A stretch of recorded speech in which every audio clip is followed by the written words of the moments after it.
Not only is it necessary for the Afro-Americans in the United States to be organized, but it's also necessary for the Afro-Americans in the Caribbean, or the Afro-Cubans, the Afro-Brazilians. It's necessary for all of them to be organized. And then once they are organized in each place, we have to organize among ourselves so that the Afro-American in the United States will be working in conjunction in a coordinated program with those who are in Cuba, and those in Brazil, and those in Venezuela, and those throughout the Caribbean, and Haiti, and in the West Indian Islands.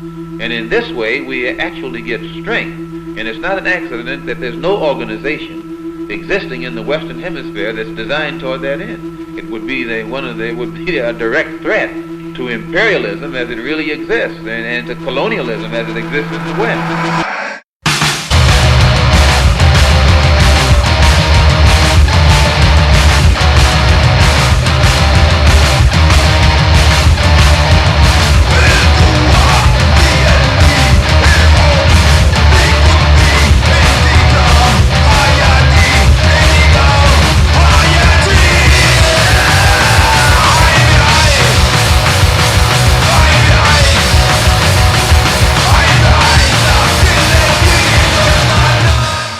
Hello, dear listeners, friends, comrades, subjects, citizens, insurgents, fugitives, defectors, dissidents, even the haters and losers. Welcome to Turbulence.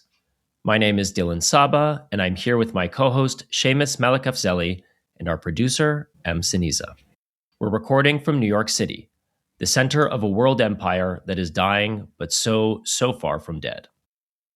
In the early morning hours of Sunday, July 23rd, 1967, at the high point of the U.S.'s long, hot summer, a period of mass uprising against racial oppression, a riot broke out in Detroit. The precipitating event was a police raid on an unlicensed bar, but for decades, the city's Black residents faced large-scale and systematic discrimination and violent repression from a brutal and corrupt police force. The riot escalated into an all-out street insurgency on a scale not seen since the Civil War. Governor George Romney, father of Mitt, sent in the National Guard, and President Lyndon Johnson sent in the military. The uprising lasted 5 days and resulted in dozens of deaths and hundreds of injuries.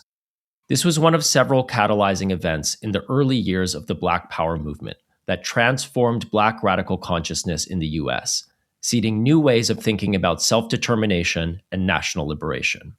The next year in Detroit, the Malcolm X Society convened the Black Government Conference, where members of the society announced a new national project, the Republic of New Africa, a plan to realize Black self-determination in 5 southern states. They declared independence, drafted a constitution, and named a president, Robert F. Williams, a militant civil rights leader who was then living in exile in China. The RNA was never realized in fact, but it represented a current of Black nationalism connected to both an older vision of Black subjectivity, Garveyism, and the emerging anti-imperialism of that era. Understanding this intellectual history of subaltern self-determination and of Black internationalism is the theme of this episode. I think it might be good to explain to listeners what you mean by subjectivity and what you mean by internationalism. So subjectivity in this sense is really about political consciousness. We take for granted now that the US is a multi-ethnic, multiracial state of all of its citizens. But that was famously quite contested. At the end of the Civil War, there was a lot of discussion and thinking and organizing about what it meant to be Black in the United States. Was it a project of integration, or did Black people in this country have an independent national project of their own? And for internationalism, well, it can mean a couple of different things. As we spoke to Orisanmi Burton about in episode 3, it meant that self-identified New Africans increasingly saw themselves as part of a broader transnational revolutionary project with the targets of US imperial violence around the world, in Vietnam, in Puerto Rico, and especially after Israel's 1982 invasion of Beirut, that we actually covered last episode, in Lebanon and Palestine. Yeah, you shared with me this newspaper, Arm the Spirit, which was being written by American prisoners in the 1980s, and it has this article in an issue from late 82 entitled, quote, "Palestine will win, New Africa and Palestine linked in common struggle," unquote. where members of this organization make the assertion that in the same way that the, quote, Palestinian nation occupied and scattered due to terrorism and aggression of the Zionists, unquote, that self-determination was also robbed from Africans brought over on slave ships hundreds of years ago. And in addition to transnational solidarity, internationalism for many Black Americans and formerly colonized peoples across the Caribbean and Africa meant something else too: confederation. The idea that post-colonial states should join together and seize the power they possess in the true global majority. At the height of Third Worldism, this was an extremely attractive prospect for those states whose interests were not protected by the first world of colonial powers or the second world of the Soviet sphere. And so we saw forms of collective self-determination that were nationalist in ideology, but deliberately transcended the territorial state.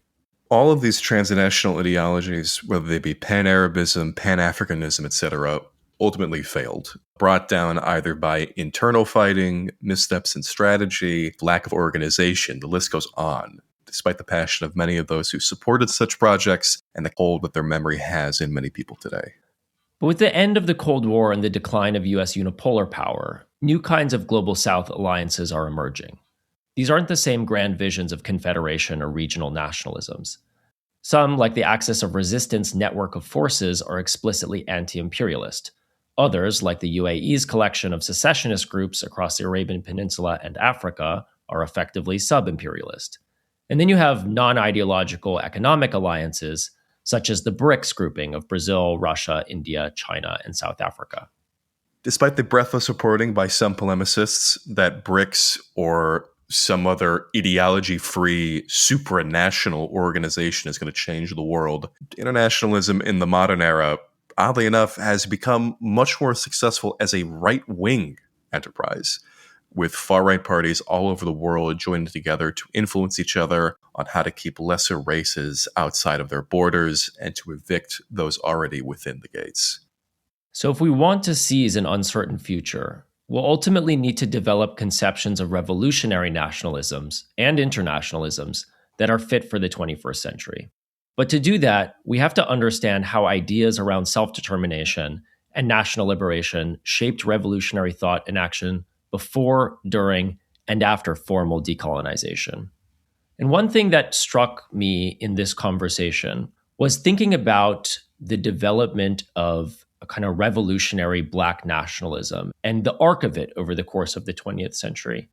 Because I, and I'm sure you and many of our listeners, are familiar with this trajectory of thought in thinking about Arab nationalism, Pan-Arabism, and the struggle for Palestinian national liberation. I'm reminded of the writings of Ghassan Kanafani. He has a text on Zionist literature translated a couple of years ago into English, where he's writing in the wake of the defeat of 1967, the Naksa. And you can see him really grappling with this question.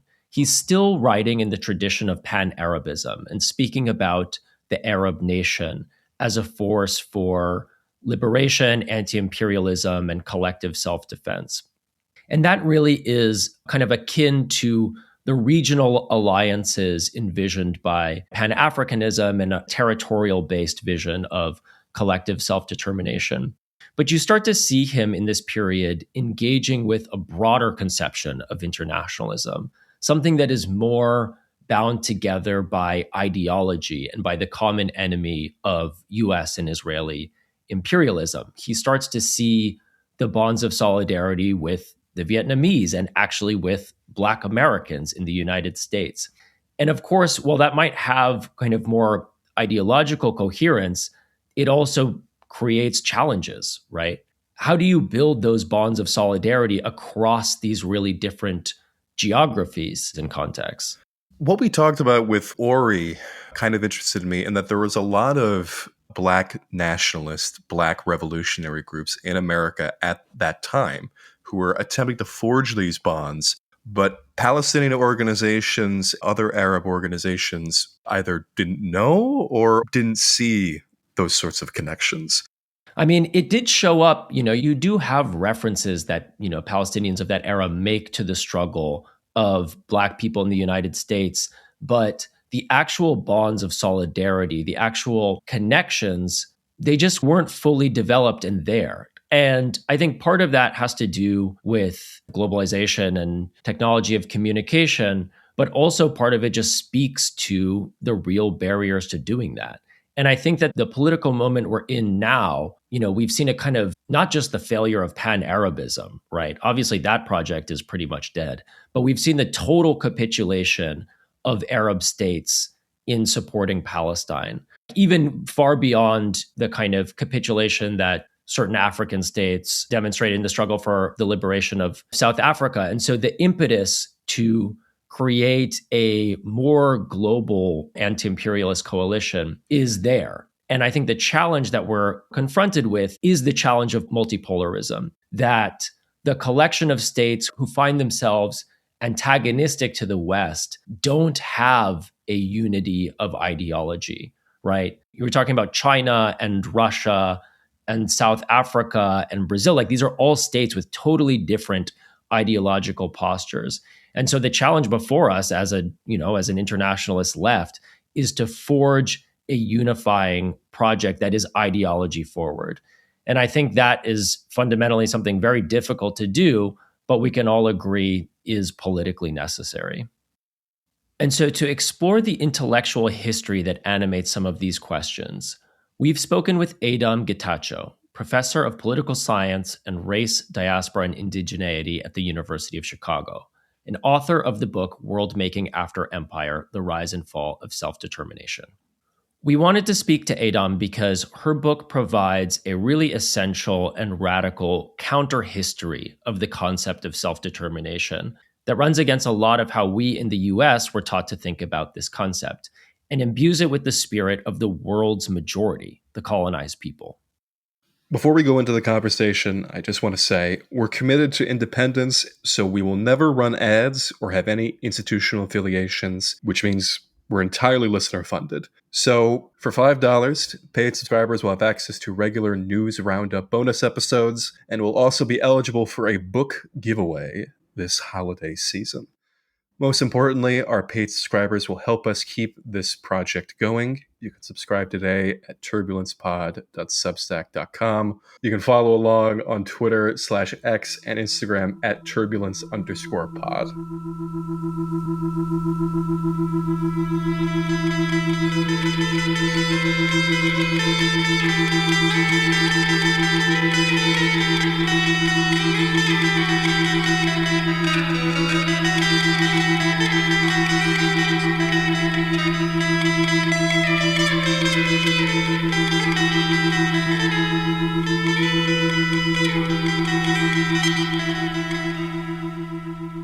Hello and welcome. Today we have the pleasure of being joined by Adom Getachew, professor of political science and race, diaspora, and indigeneity at the University of Chicago. Adom, thank you for joining us and welcome to Turbulence. Thanks for having me. Can you start us off by orienting us a bit to the larger questions that animate your work? What questions were you trying to answer with Worldmaking After Empire? And are those still the same questions that you're engaging with now? Great. I'm of Ethiopian origin. I grew up between Ethiopia and Botswana in Southern Africa. And I moved to the United States just before high school. That was also a month before September 11th happened. And I moved to Arlington, Virginia. So September 11th, 2001 was the second week I was in school in the United States. And I say that because I think basically the experience of having moved to the United States in the context of what would become the war on terror that has structured the US and the US's relationship to the rest of the world for the better half of 2 decades now really informed how I understood my place in the world. It was a moment in which you felt intense levels of patriotism and xenophobia almost immediately. And coming into that context was really formative for me. I think a second part of that biographical background that's important is that coming to the United States from the African continent was the first time I really had to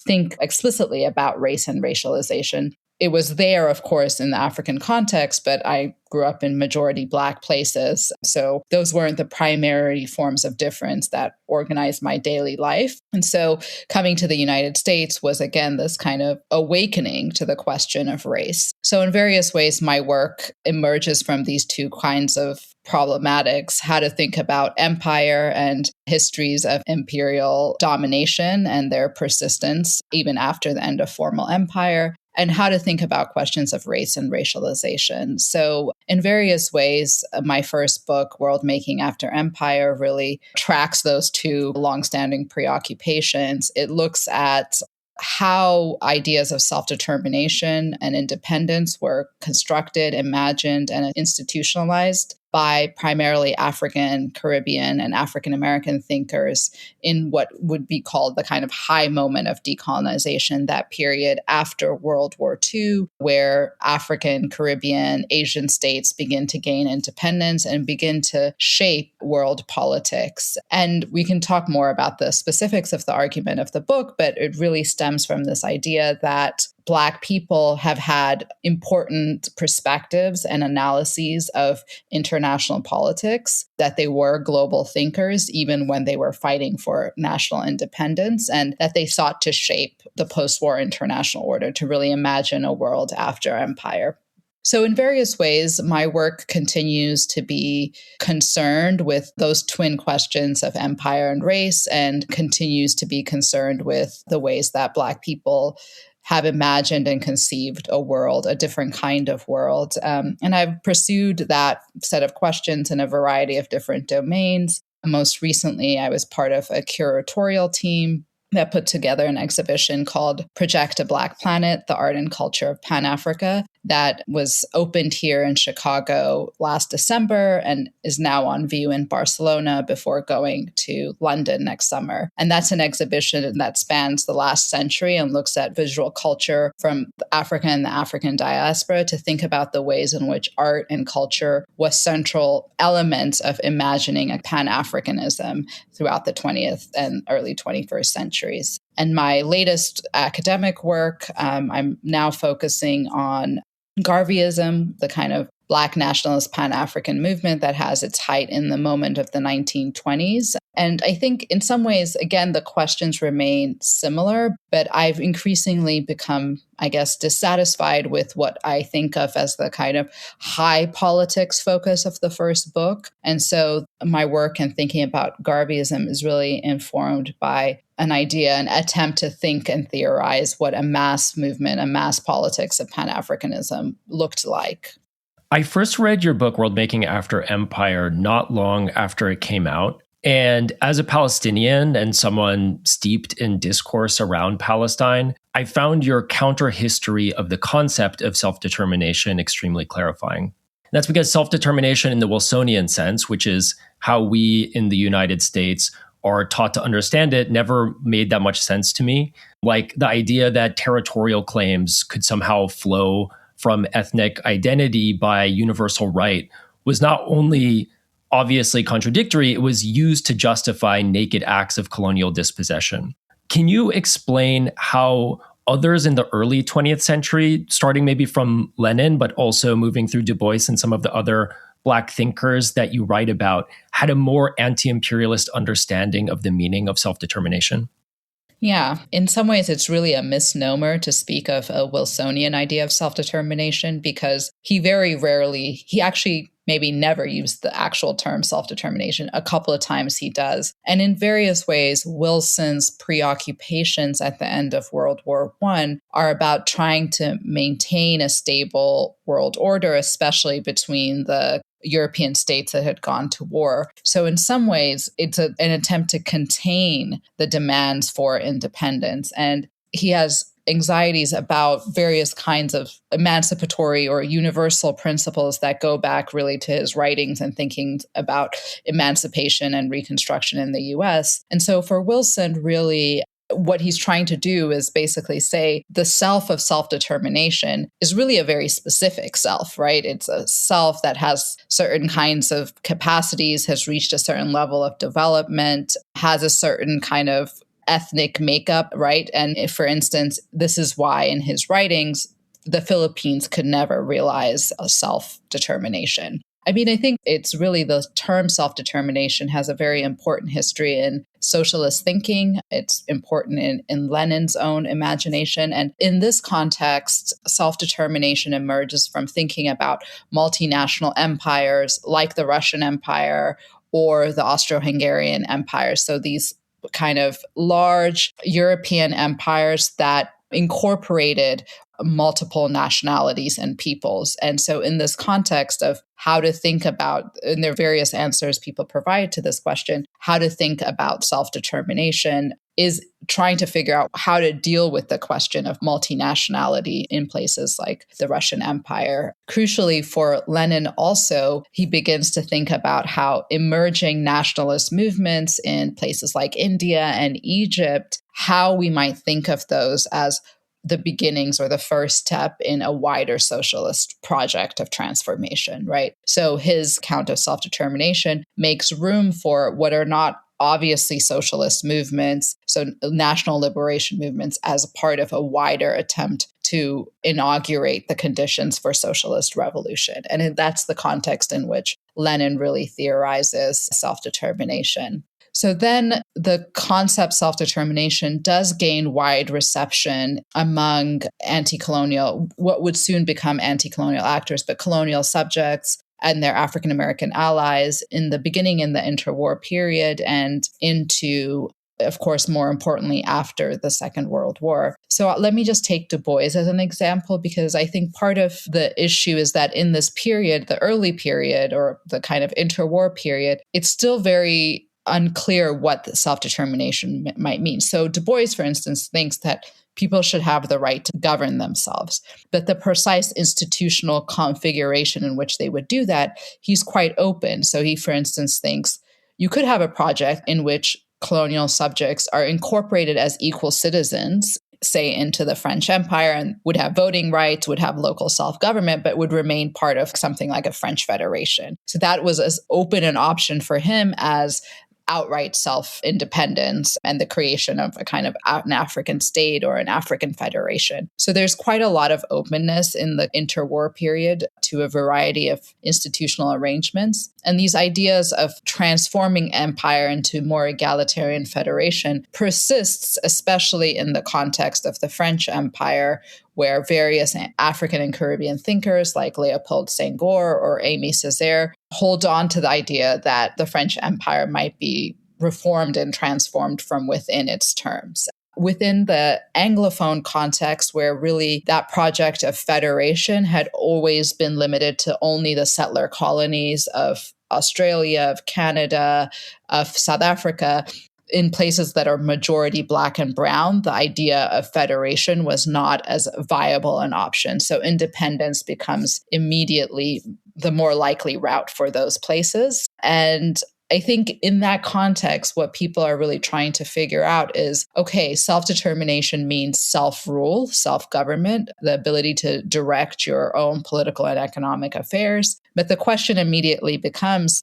can you do that if you're a small state, if you're a Jamaica or if you're a Ghana? And so what people are trying to figure out is like, what are the legal, political, and economic infrastructures that one might need to actually have meaningful self-determination? Yeah, it seems like there's these competing visions in that period, in the interwar period, of what are the changes to the global order that need to happen and for what purpose. And it's happening under a kind of like similar rhetorical rubric, because thinking about what Wilson and what the Western states are trying to achieve in this moment is a global system that secures the peace. And for colonized subjects, that's not enough, right? There's this profound problem of inequality, of unequal integration into the world system that's emerging. And so there's fundamentally this much thicker problem that needs to be solved. And so, yeah, it's interesting just thinking about the history of some of these organizations and ideas in competition with each other, because they're just fundamentally coming from a different perspective, which is, I think, what makes the counter history so essential, or to be thinking about these questions from the perspective of the colonized. I think that's exactly well said. And this would get repeated in the post-World War II moment as well. Whereas from the perspective of the US, the primary conflict and problem of the post-World War II period immediately becomes the Cold War and the conflict between East and West. What newly independent states are saying is like, that's not the fundamental question of the moment. The fundamental question of the moment is about colonized and newly independent states, right? The primary fault line is not communism or capitalism. It's about colonialism and its legacies, right? So it's, again, looking at the world from these alternative vantage points, I think provides a different perspective on what the central political predicaments are. And it's not just a matter of pluralistic perspective, right? Or something like that. Oh, we should look at it. We should look at things from different perspectives. But this is also the question of colonization is the experience of most of the world. And so it's the majority perspective in some sense, even if it's not the quote unquote dominant perspective. But I just want to say one thing about the idea of unequal integration. So in some sense, the process of unequal integration is a long historical arc, right? That we could date back to the beginnings of European imperial expansion at the end of the 15th century. And on the one hand, it's an economic process, right? The fact of, say, the triangle of trade that we all learned about in school that involves the trade of human beings as slaves to the Americas, the export of primary goods to Europe for processing. That process, beginnings of imperial trade, international trade on those terms creates forms of inequality and dependence that then go on to persist into the 20th century. So one is that it's an economic unequal integration, right? There are some states that are primary goods producing states. There are other states that are industrial states, right? And that division continues to structure the world order into the 20th century. There is also a legal dimension to this unequal integration, right? That basically the question isn't whether you're simply included as a member of international society or excluded. It's that actually there's differentiated forms of status within international society. So in the book, I use Ethiopia and Liberia, which are both independent states, but subject to various forms of unequal membership in the League of Nations as an example of that. I think another crucial example in the interwar period is the status of the mandates, right? The mandates are very important because it's a kind of internationalization of colonial administration, basically. For the first time, an international institution has oversight over the kind of administration of colonial territories, and it provides certain kinds of visibility and recognition to those territories, right, as sites of international concern. But that is a structure of obviously inequality that's built into the gradation of the mandates, the A, B, C structure of the mandates. So the legal part is another dimension of this unequal integration. If we're talking about unequal integration, I did want to ask for more detail about this disparity between members of the Leagues of Nations that you talk about in the book. Places like, in particular the Middle East, places like Lebanon, Syria, Jordan, Iraq, Palestine, all of these places come under explicit colonial mandates, but Liberia and Ethiopia, as you mentioned, are technically full member states, like France, like Russia, like China. Why was it allowed, I suppose, if these were meant to be equal states? Why was it allowed for these equal restrictions to take place? Why were certain states placed under these mandates and not given independence?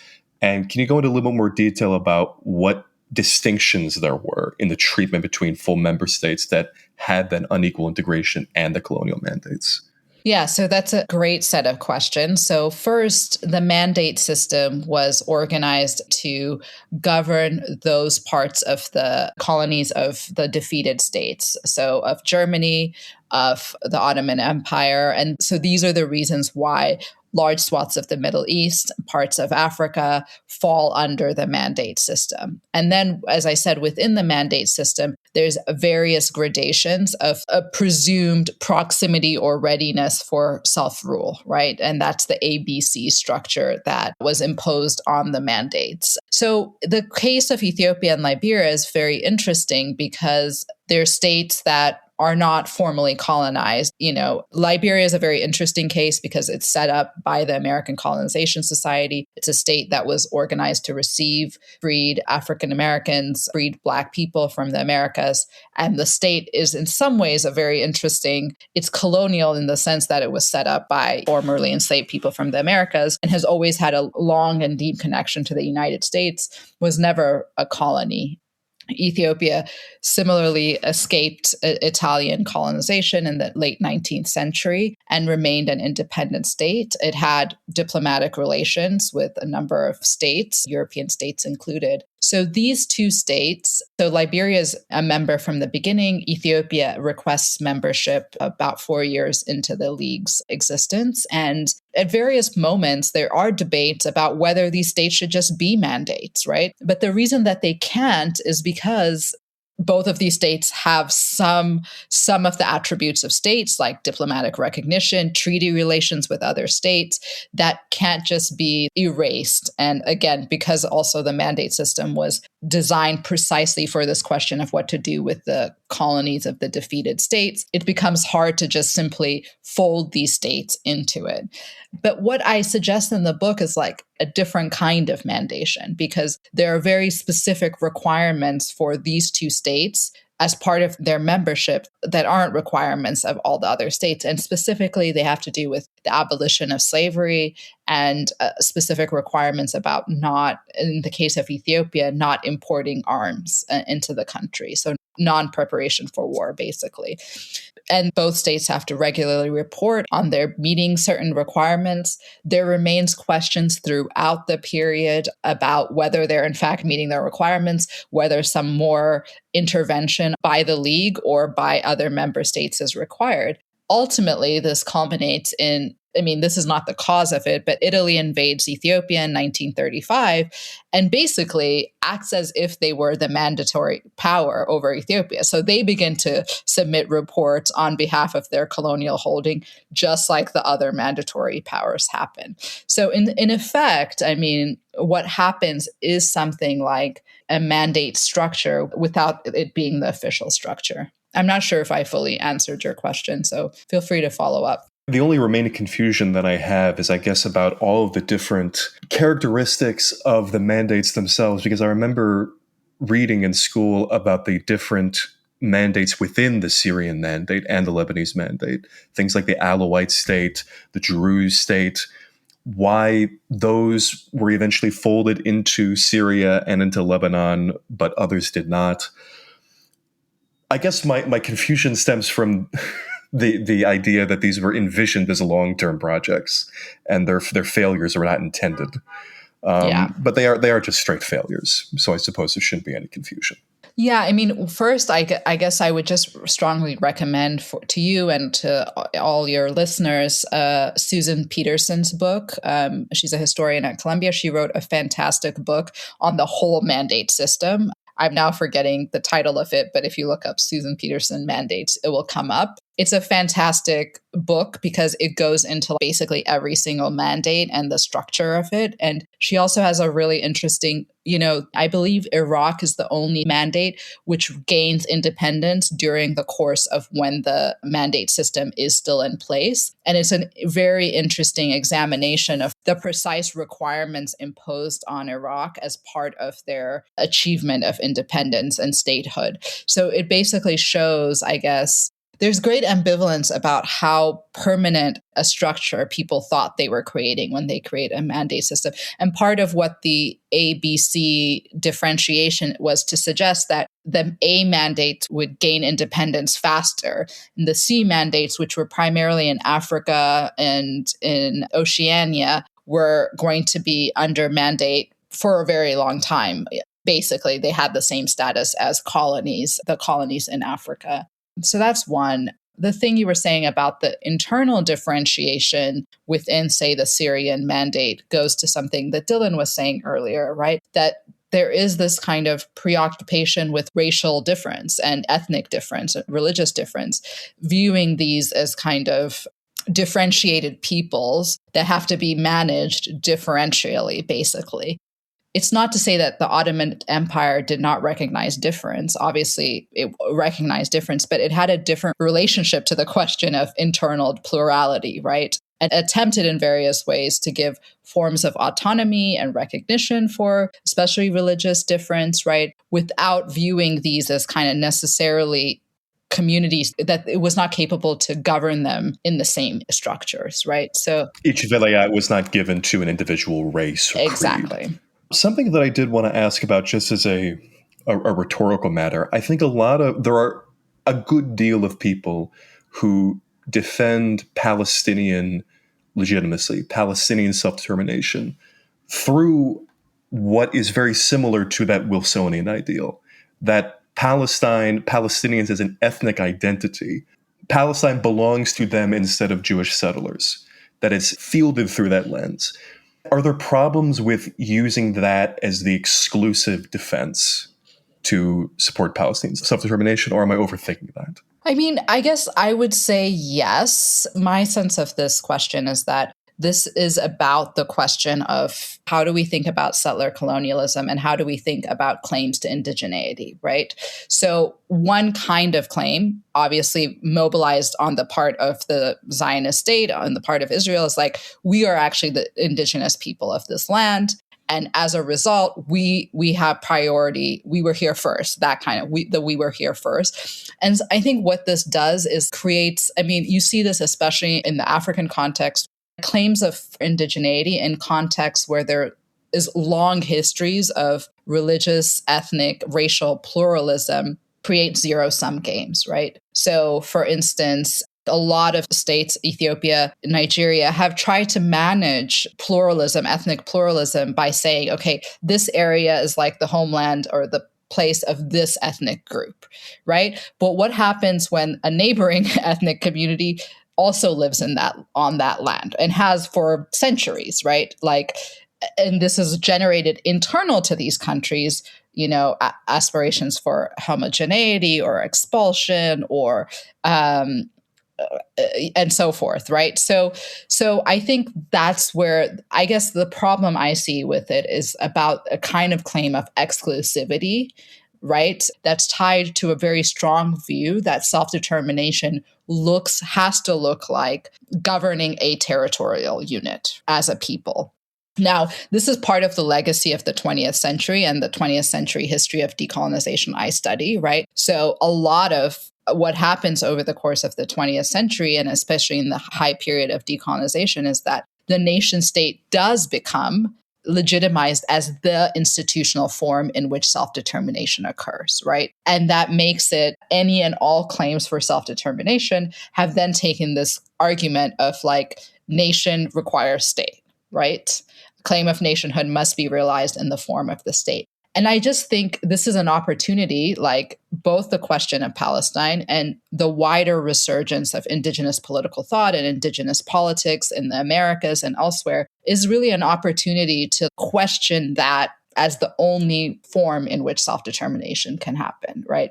And in the context of indigenous communities, there's various ways of articulating claims to autonomy and to self-governance that haven't taken the form of territorial exclusivity.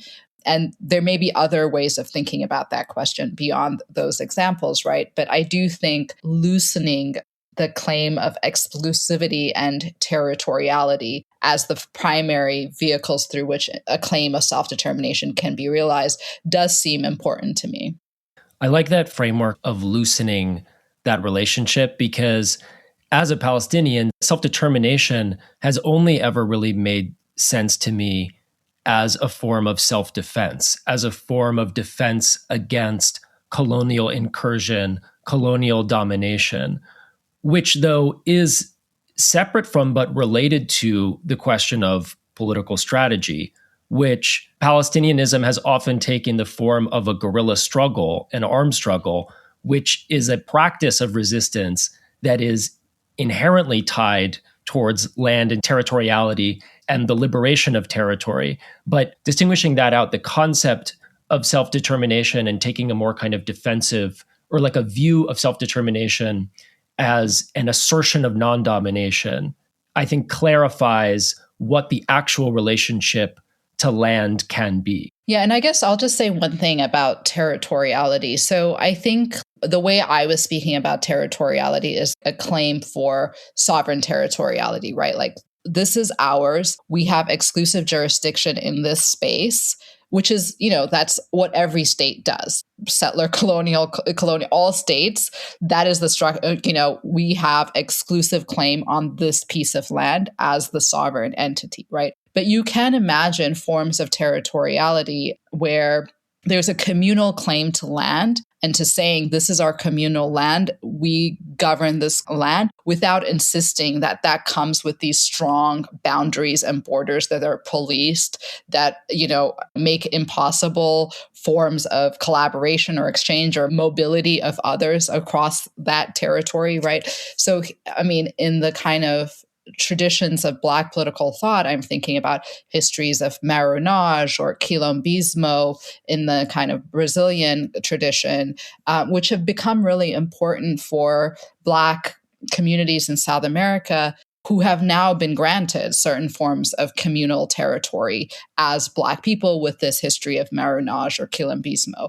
So I think there's ways to think about, again, exactly what you're saying, that it's not to say Palestinians should not make claims on land or territory. Obviously, that's at the heart of the struggle, right? But it's just to suggest, in some ways, like Palestinians and indigenous people around the world have been at the center of helping us think about how claims for land or territory can be made and articulated in ways that don't necessarily entail a kind of sovereign exclusivity.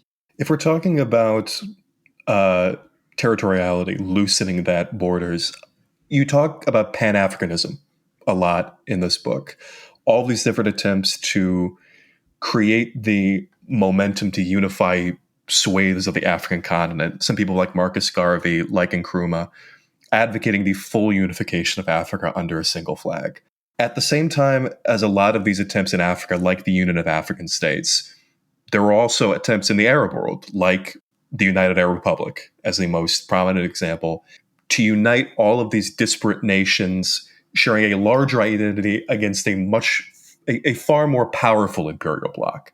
How similar were these two movements in ideological origins, and did they ultimately fail for similar reasons? Okay, I can definitely answer the first part of your question. So I think in some sense, the origins of these projects, the United Arab Republic, the Union of African States, the West Indies Federation, they're all compelled by a question I mentioned earlier, which is like, how do we create the institutional infrastructure that allows us to have genuine self-determination, right? So if we're like small states, relatively small states with relatively weak economies, and we're faced with these large superpowers that control, the politics and the economy of the world, how can we organize ourselves and connect with each other in ways that allows us to have greater bargaining power and leverage in this international context? So I think this is a kind of central animating question for these projects of integration, regional integration.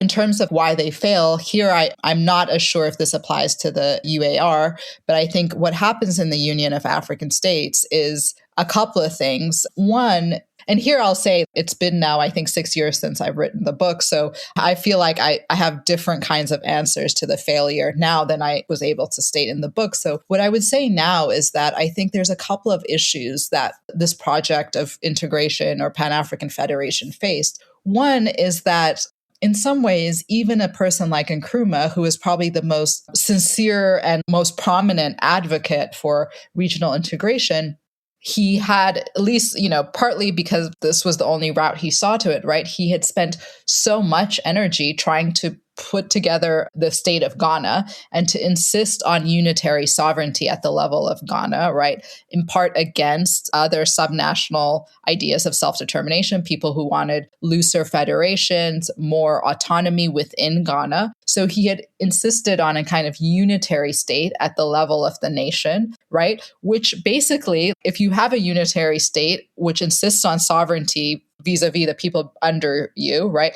it becomes much harder to make a claim for regional federation in which the sovereignty of this unitary state would necessarily have to be diminished.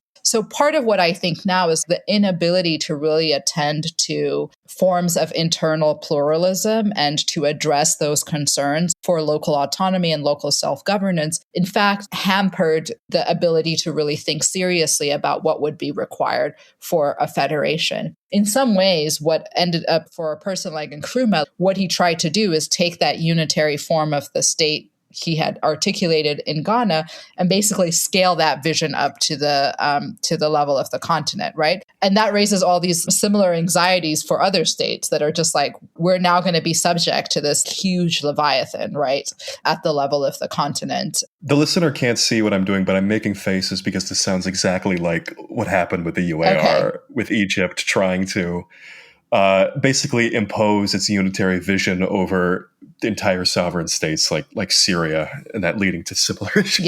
Yes. And I think in particular in the case of the UAR, I mean, it raises an even bigger issue because of the almost like regional hegemony of Egypt, right? Its centrality, the centrality of Nasser, there's like way more concerns. I mean, in the case of the African context, Ghana is a relatively small player compared to these other there are bigger states in play, Nigeria, Ethiopia, etc. But, it's precisely, in fact, those bigger states that play a role in hitting the brakes on this project. I am reminded as well of these other attempts to make Arab states, like the Arab Islamic Republic, which were things that were suggested at the Non-Aligned Summit, the Federation of Arab Republics, another Gaddafi project, similar to, I guess, Isratine. You mentioned the non-aligned movement very, very briefly in your book. I wanted to ask about the current state of these institutions meant to provide an alternative for third world nations. When I look back on the initiatives that the NAM had in the 60s and the 70s, when the Arab world was mobilized against both the US and the USSR, when Tito and Nasser were at its helm, it seemed like the movement had a real purpose. I mean, the NAM still exists today, but it doesn't feel like it has that same purpose. I mean, I'm reading off of the website's own history page, quote, "Today, the work of the NAM has been guided by the Bandung principles, which caters mostly for the movement's political agenda. Over the years, however, economic cooperation and social humanitarian issues have become central to the NAM's work," unquote. The Bandung principles, those being to recognize all races as equal, to respect the sovereignty of all, to reject colonialism. If those aren't the priority of the NAM, then what is the real function of it and other organizations like it? How did institutions like this become so desiccated? Great question. I think there's two reasons that they no longer are effective or generative sites for alternative imaginings. One is that in some ways, the promise of the Bandung project, right, which is exactly those principles you stated, coupled with the kind of developmentalist national state at the helm of social and political transformation in each of these newly independent places, basically fell into deep crisis, right? It's not just like it didn't realize its aspirations. It certainly didn't do that, right? But it also generated all forms of authoritarianism and political violence across Asia and Africa. So internal to itself, it faced, a set of contradictions and failures that make it very difficult to continue to sustain that as a kind of aspiration, a future aspiration. So the way that this anthropologist and political theorist David Scott has talked about this is like,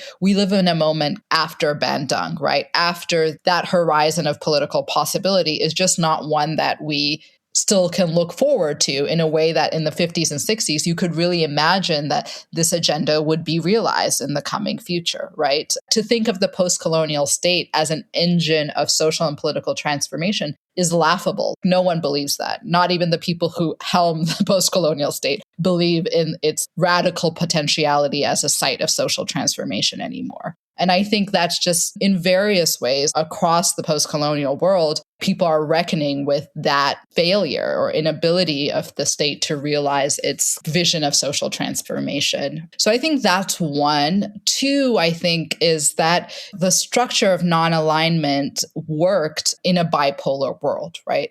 So it worked because you could triangulate between two superpowers, right? And It just is that the geopolitical transformation of the kind of demise of the USSR, the end of the Cold War, the rise of unipolarity, which maybe will be a short-lived, project, has meant that the ways in which third world states attempted to triangulate between the two superpowers, that strategy, and it's not just ideological, it included, real maneuvering, say within the UN.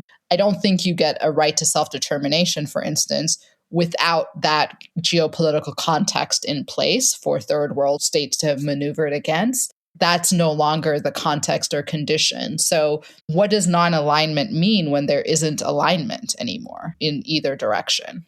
Just as a last note on that, it makes me think a lot about Dugin and his fourth international theory. Because Russia is no longer a major superpower, so he attempts to figure out some sort of pseudo-philosophical way of regaining that non-alignment where there's no longer individualism or class struggle or nation, but it's that Heideggerian ideal of existence itself. There's no guidance or direction for any of these new directions that anybody wants to go down. Yeah. I mean, I think that I haven't read that, but I feel like it. You don't need to. You don't need to. Okay. But it does seem like it captures where we are in the sense of directionlessness. Okay, so kind of following on this line, right? So in your book, you really focus on the efforts of confederation among post-colonial states in the Caribbean and in Africa. Also, just as a total aside, but in preparing for this episode, I was reading about a proposal for world confederation that was not coming out of the post-colonial states, but was coming out of the United States, the colonial states. In the 40s, there was this effort actually at University of Chicago where you were a professor to charter a constitution for a world state. This was like one of the ideas on offer in the middle of World War II of ways to institute global peace. And as we know, a kind of much weaker organization came out of that, the United Nations. But there was this like serious thought behind the chartering of a world state. And I was just reading a fascinating article on jurist and political theorist Hans Kelsen, who had just like some really interesting ideas about, kind of what the legal grounding for a world state could be. But anyways, that's just a total aside, but I thought it was interesting.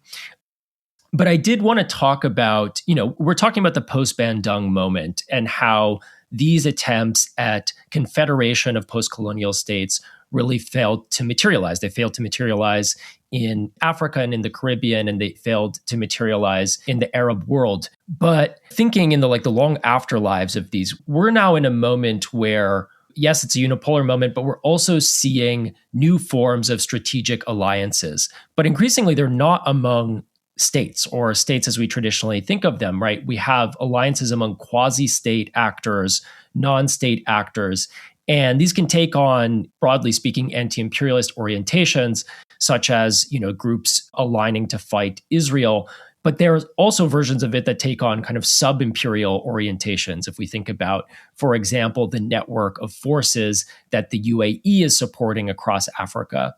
Do you view these attempts to potentially undermine or subvert the state form as connected or as an afterlife of some of these earlier attempts at confederation, or do you view this as just something else entirely? Well, first, on your point about aspirations for world federation, I think there were a lot of different projects that basically thought about new configurations of the world. And there was various kind of international associations of world federalists. And in fact, Nkrumah sent state representatives to these associational meetings that met all across the world. And so in some ways, the idea that various kinds of confederation, the European Union is obviously another one that's happening almost at the same time, so that various forms of federation could be generative or useful is really important. People are thinking about federation to solve a variety of problems. So one is the question of war, right? The idea, again, behind the European Union is if Germany and France are in the same economic pact, they won't go to war with each other. That's a central animating reason for the European Union. So one is that. The second is, from the post-colonial perspective, is that integration or confederation is a way to create economies of scale and to create greater leverage and bargaining power, having those economies of scale behind your back. So in terms of contemporary alliances, first I should say that, I think there's sometimes a romanticization of federations or international alliance because they're kind of like challenges to the nation state. And I think it's worth not having an overly romantic view of international federation. In the African context, for instance, as newly independent states were trying to argue for federation, settler states, Zimbabwe at the helm, was creating a Central African Federation to maintain minority power in Africa, right? So there's nothing about federation or integration that's necessarily a liberatory instrument. It can be employed and deployed to accomplish a wide variety of political ends. So I think I would suggest over the last 2 decades, I think there has been, especially among studies of decolonization, a real emphasis and an attempt to think about like alternatives to the nation state. I'm obviously part of that trend in some sense, but I'm hesitant to have this kind of nation bad, federation, other things always good view. I think it's overly simplistic. And I think also it's very, very important for us to take seriously why it was that people were so committed to national projects, right? And why that was not simply just an imposition from above or a matter of necessity, but people had arguments for what the nation was meant to accomplish. So that gets us to your kind of contemporary question about the wide set of alliances. And I guess I just think what this indicates is that internationalism, it's not the property of the left, right? It is, again, imperial powers, white supremacists, a whole set of actors have sought to leverage international networks and institutions to disseminate their visions of the world, right? To try to realize those visions of the world. So I think we have to look more at the content of what these projects are trying to do rather than the scale at which they're being pitched as the kind of primary way of making a political judgment. Also, this is to say that you brought up the UAE and Saudi Arabia and their various kind of regional projects, especially in Africa and Sudan and so forth. And I think it basically is an indication that there's no such thing as a hermit kingdom, right? There's no nation in the world that's solely internally focused. Whatever kind of state you are, this is the kind of product of the imperial integration of the world. Is in order to maintain your power, even if it's over your specific territory, you have to think about your relationship to all these other communities, both near and far. And so having some kind of international project and having a kind of geopolitical vision and aspirations to shape the world around you is kind of part of what it means to be a nation state. So your upcoming book is about the intellectual origins of Garveyism, because we've mentioned his name a few times by now, and particularly the activities of his organization, the UNIAACL, the Universal Negro Improvement Association African Communities League, one of arguably the central organs of Black political development in America, even if it is not a household name in the same way that the NAACP is. People, even if they don't know who Marcus Garvey is, they do know his name. So can you tell us about Marcus Garvey, the man? Sure. So Marcus Garvey is a Jamaican. He's born in St. Anne's Parish in the late 19th century. He was an apprentice as a printer, so his first job was actually in printing presses. And he traveled first to parts of Central America, places like Panama, where a number of other Jamaican and West Indians had traveled for works. They were working on plantations, banana plantations, working on the Panama Canal. So he gets through this a kind of view about what the conditions of labor are for working Black people across the region. He travels to London and he's there from 1912 to 1914, 2 years in which he's kind of steeped into emerging nascent Pan-African debates. He works very briefly for a very interesting newspaper called the African Times and Orient Review, which is a paper started by a Sudanese guy, Dusay Muhammad Ali, which tries to think about like Pan-Africanism and Pan-Asianism, or what the paper calls Pan-Orientalism, as overlapping trading projects. So Afro-Asia before Afro-Asia, basically. Then in 1914, he returns back to Jamaica, and he starts this organization called the Universal Negro Improvement Association with a woman named Amy Ashwood. Amy Ashwood would become his first wife and is kind of the co-founder of the UNIA. So when the UNIA first starts, it's basically like a self-help organization. They're offering public speaking classes, self-education, basically all forms of education that working people would not have had access to, those who would not have had the resources to pursue high school and so forth. Actually, at this moment, and so this is 1914, World War I is about to start, Garvey understands him and his organization to be loyal imperial subjects. He encourages people to sign up and fight on behalf of the empire. And so it's not an anti-imperial organization. In 1916, he travels to New York, and there he's living in Harlem. He's encountering the growing West Indians who've migrated to the U.S. now, as well as, folks who are moving, African Americans who are moving from the South to Harlem, to New York, to places like that. And in this context, and also in the context of kind of the racial violence that follows World War I, he becomes increasingly more radicalized and much more critical of the British Empire and European imperialism. But crucially, I think what's very important about the movement is I think it's still a movement that's very much of the imperial order. So Garvey is best known for the idea of like Africa for the Africans at home and abroad, which Africa for the Africans dates back to the 19th century, but this idea that there should be an African state run by Black people. But he has basically a vision of creating a Black empire, an empire that would be like parallel to European empires and secure racial equality by basically having an empire that could stand up to the other empires. That's fascinating. I think Garveyism is like broadly understood as Black nationalism, but just to kind of nuance it and talk about it in the terms that we've been talking about in this conversation, is Garveyism best thought of as a territorial state building project? Or is it something that is more of an ideological program?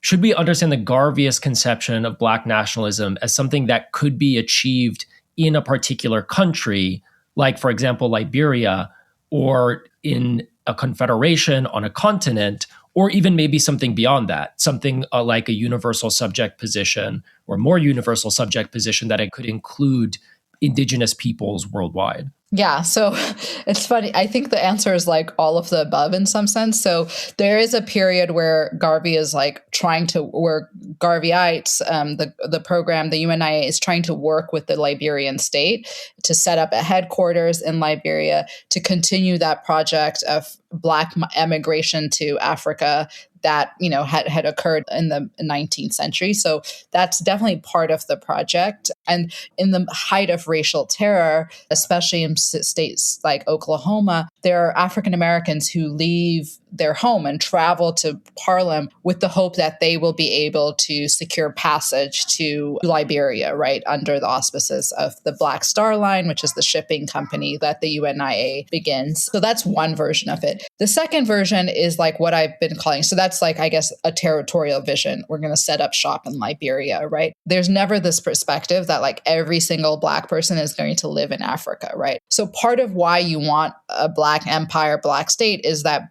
Garvey believes that having such a state would allow even those in the diaspora to be protected.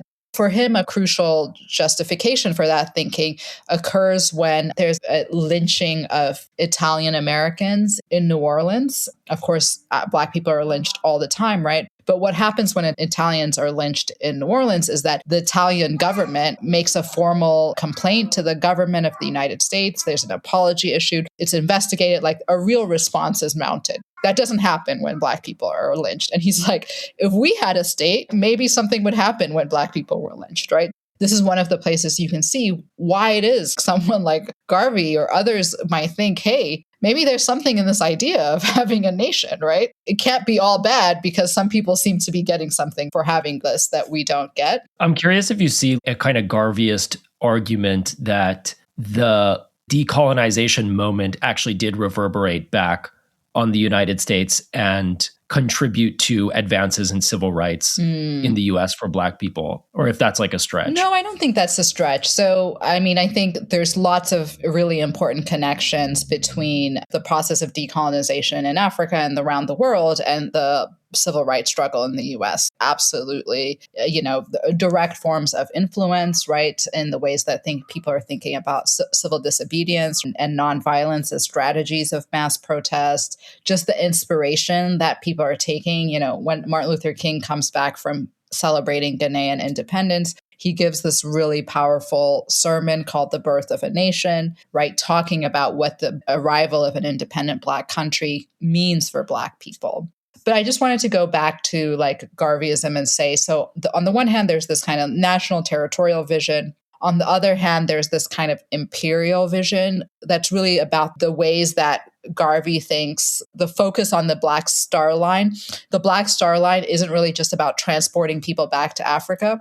It's about setting up the conditions of communication and commercial exchange of Black people with Black people, right? So the idea is like we can connect the agricultural sectors of the West Indies and Africa to kind of the industrial North. So we can create our own parallel infrastructure of trade. And trade is like for him and for many others, part of how you connect people to each other through the circulation of goods and ideas. And so there's that dimension of it. And then I think the third feature of Garveyism is the sense in which it's about creating a new subject, creating a new way of thinking about oneself, right? And you said a kind of universal subject, and this is the idea of the universal Negro, right? The sense that, okay, every Black person is going to understand themselves as politically efficacious, as capable of transforming the world, of having kind of world historical agency, right? And the way we're going to do that is like self-education, right? Arming ourselves with new information and new ways of thinking about the world, developing our abilities to speak out, to practice political oratory, to develop our capacities as artists, as writers, and to develop a new sense of ourselves in the world. So this can be likened almost to consciousness raising in some sense, so to develop a new sense of self. And there's so many testimonials in the Negro world about precisely this kind of transformation. People saying, I can see myself on a higher scale. I've been able to practice basically self-government within this organization. So all these ways in which people are like, I understood myself in a whole new way because I was part of this movement. You're talking about how Marcus Garvey didn't see his group as anti-imperial. He didn't see the United States of Africa as necessarily anti-imperial either, which makes his relationship with the Irish independence movement so interesting to me. He's so enamored with the Easter Rising, which was spearheaded by socialists like James Connolly and others like him. Can you go into a little bit more detail about how he saw the Irish struggle and how he saw socialism, communism more generally? So what I've begun to think of Garveyism as an interregnum formation in the sense that it has the embers of the dying world of empire and the seeds of a new world of anti-colonial nationalism within itself, right? So it is in this sense like ideologically contradictory.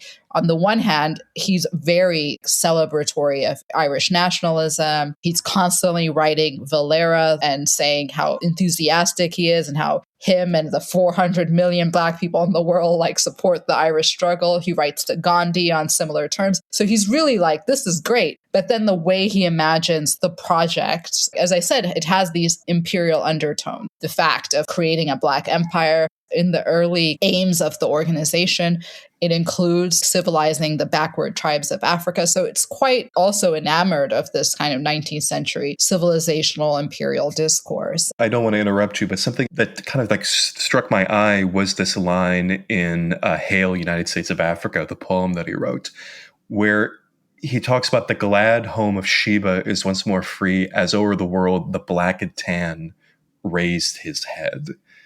Like he's invoking all of this British language, all of this Irish language in this poem that carries with it, as you're saying, like a lot of language that reminds of imperial conquest. Very interesting. Yes. One of the hymns that would be sung regularly at weekly UNIA meetings all over the world was this hymn called From Greenland's Icy Mountains, which was written by, I believe, a British archbishop located in Calcutta. And they're like African Garveyites who there's a very funny letter that someone from, I believe, Nigeria writes into the Negro World and is like, why are we reading? Why is this our hymn? Like, what do we have to do with Greenland's icy mountains? Like, we should come up with our own hymns. So it's just to say that British imperial formation of Garvey, but also of many of the leaders of the movement who tend to be West Indians, really does inform their ideological and political positioning and shows up in the selection of imagery and the kind of ideological positions, as I've already stated them. Then your question about like, what's the relationship between Garveyism and socialism or communism? So, I mean, Garveyism announces itself as a race-first movement, right? In contrast to what they understand as the class-first position of communists and socialists. Some discourses just never end, huh? Yes. Exactly. And so they host debates called Garveyism versus communism, and people take sides of the debate. They sometimes host communists. So there's like openness to the debate, right? But an insistence that this is a counterposed position. At the same time, Garvey writes when Lenin dies in 1924, he gives a long, long speech about the significance of Lenin as a political leader and thinker, and the significance of the Russian experiment in socialism. And that to me registers like there's an understanding in some sense that even though these are ideologically counterposed projects, that they are engaged in a parallel practical problem of like how to organize masses, right? How to transform people who are marginalized, who are disempowered into agents that understand themselves as empowered political subjects. I've been very interested in kind of some of the overlaps when you kind of leave aside the question of the ideological juxtaposition. What are some of the really interesting practical overlap? There's also a number of Garveyites, people who in the 1920s were Garveyites who by the 30s do become communists. And I think those are really interesting figures because the ways that they describe their own transition from Garveyism to communism isn't one of like, oh, I had false consciousness and then I saw the light, right? Or something like that. They describe actually how the things they learned as Garveyites continue to show up in their work as communists. And so that again generates the sense of these practical questions of organizing, of empowerment, et cetera, how those show up across these kind of, again, ideologically divergent positions. Is there a significant distinction between how Garveyites saw, as you're saying, like a race-first conflict, and how someone like Aimé Césaire saw it as a colonialism? Is there a significant distinction in how those two saw it? I have to think about that. I mean, my inclination is to say no, in the sense that like, I guess, yeah, in the sense that both of these projects, like Césaire's vision of negritude and Garveyism, are interested in kind of the revaluation of Blackness in particular, right? And like their arguments for both the like processes of its denigration and the mechanisms of its reconstitution, they're not completely counterposed, I guess. I think perhaps like one difference is that in my view, I think Garveyism, even though it's described as a Black nationalist movement, I think it's much less preoccupied or fixated on African history, let's say. That kind of work of historical recovery and central focus on African antiquities, for instance, which will become really important to later versions of negritude and will really become important to forms of cultural Black nationalism in the 60s and 70s. It's not the most important thing. I mean, certainly some iconography, you mentioned the poem where Sheba is mentioned, and there's the iconography of the Sphinx and the pyramid are used as the masthead of the newspaper. So it's not to say it's completely absent, but it's just not the primary vector through which this kind of revaluation of Blackness is occurring.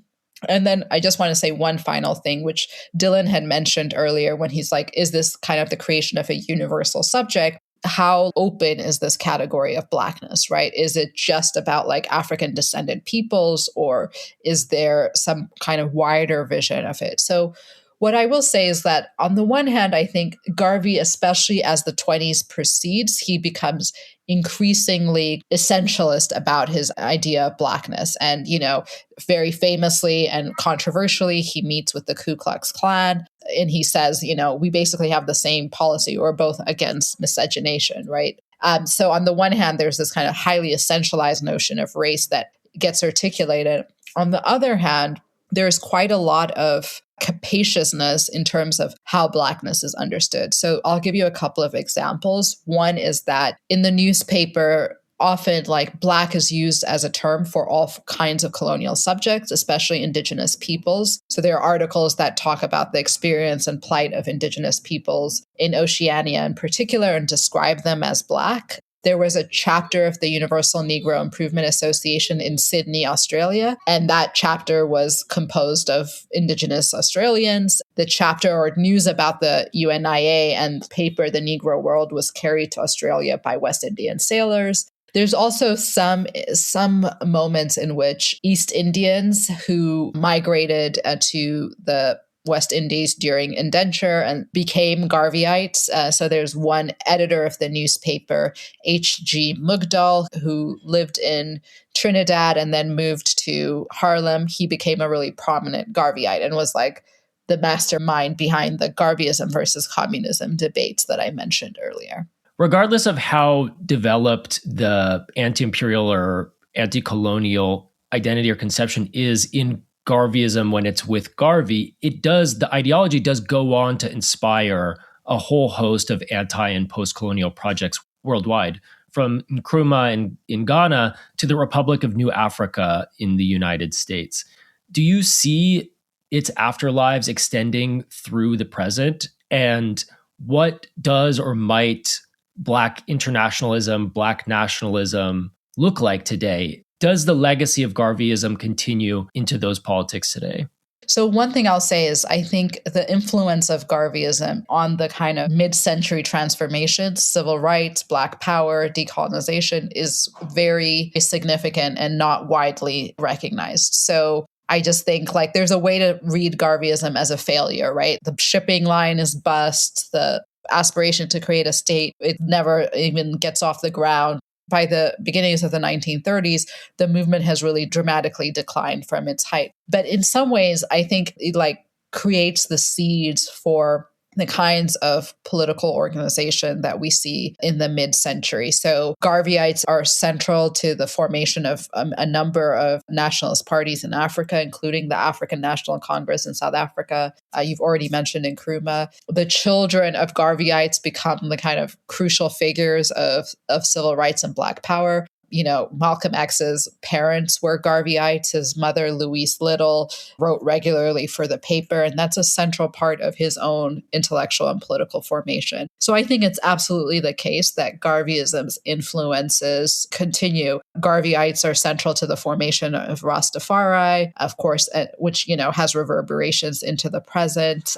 I don't know if there's like a direct, in some ways, in the very present, this is the kind of direct legacy of Garveyism. And I guess what I would hope would be the lesson for us in terms of thinking about Black internationalism in the present is I think what we get out of Garveyism, like we get out of socialists in that same period, a real concern with the creation of new kinds of political subjects, right? The idea that you ought to be, if you're an internationalist or whatever, you're communist, you have a political vision. Part of that is creating or helping to constitute new kinds of agents in the world who are capable of kind of realizing that vision, right? And I find that very generative about it. Also, the parts of the movement in which Blackness really means like political Blackness, kind of idea that would become important, say, in the Black British movement in the 80s, in which South Asians and Africans and West Indians all,